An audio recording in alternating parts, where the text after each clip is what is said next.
দাসত্বের কথা বললেন, দেখেন এটাও তো প্রথমত যে এই বিষয়টা এসছে হলো অন্তর্বর্তীকালীন সরকার ডক্টর মোহাম্মদ ইউনূস করে গিয়েছেন। কখন করেছেন? যখন মানে বাংলাদেশে নির্বাচন হবে, নির্বাচনের ঠিক ৩ দিন আগে এই যে দাসত্বের যে মানে দলিলটা হলো কিংবা যে চুক্তিটা হলো সেটা কিন্তু ৩ দিন আগে। ওই ৩ দিন আগে ধরুন বিএনপির মতো বড় দল যারা একেবারেই নির্বাচনের মধ্যে নিমজ্জিত ছিল এবং আপনি জানেন দেশে বিদেশে নানা রকমের ষড়যন্ত্র চলছিল এই নির্বাচনটা শেষ দিন পর্যন্ত যাতে না হয় সেই কারণে।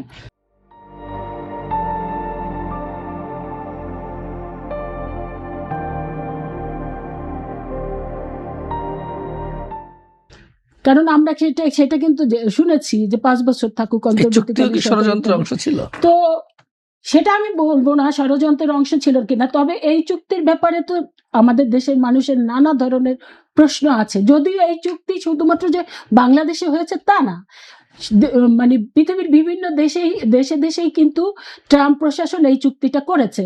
তা এখন এই জায়গায় কি হয়, সব দোষ নন্দ ঘোষ। খলিলুর রহমান বিএনপির মানে পররাষ্ট্রমন্ত্রী হয়েছে, এখন ওনার উপরে ব্লেমটা দেয়। আরে ডক্টর মোহাম্মদ ইউনূস একজন নোবেল লরিয়েট, তার সাথে আমেরিকার পার্সোনাল সম্পর্ক। ওনারা তো বলতেন যে বিএনপি এবং জামাতকে জানিয়ে এই চুক্তি স্বাক্ষর হয়েছে। সেটা তো বলেছে যে বিএনপি এবং জামাতকে, কিন্তু আপনি জানেন যে বিএনপি ওই সময় তো নির্বাচন নিয়ে ই করে। আর বিএনপির পক্ষ থেকে আপনি জানেন এর আগে যে ওই যে করিডোরের ব্যাপারে যে সিদ্ধান্ত নেওয়ার একটা কথা ছিল অন্তর্বর্তীকালীন সরকার, তখন কিন্তু বিএনপি আমাদের তখন বর্তমান প্রধানমন্ত্রী তিনি কিন্তু একটা স্টেটমেন্ট দিয়েছিলেন যে এই ধরনের কোনো চুক্তি কিংবা এই ধরনের কোনো সিদ্ধান্ত একমাত্র তারাই নিতে পারে যারা জনগণের দ্বারা নির্বাচিত সরকার। বিএনপি কিন্তু তখনই এটা বিরোধিতা করেছে। তা আর এই ধরনের চুক্তির ব্যাপারে বিএনপি জানে, এটা আমি বিশ্বাস করি না, যদিও বিএনপির পক্ষ থেকে পর্যন্ত কিছু বলা হয়নি। আরেকটা হলো যে ধরেন আমেরিকার মতো সুপার পাওয়ার, আমেরিকার মতো কোন রাষ্ট্রের সাথে যদি কোনো সরকার চুক্তি করে ফেলে সেইটা অস্বীকার করা, কারণ বিএনপি তো বলেছে সবার আগে বাংলাদেশ, সবার আগে বাংলাদেশ এবং বাংলাদেশের জনগণ আমাদের কাছে সবার আগে। এই জনগণ এই বাংলাদেশ কোনো রকমের বিপদে পড়ুক সেইটা তো এই বিএনপি সরকার চাইতে পারে না, মাননীয় প্রধানমন্ত্রী চাইতে পারে না।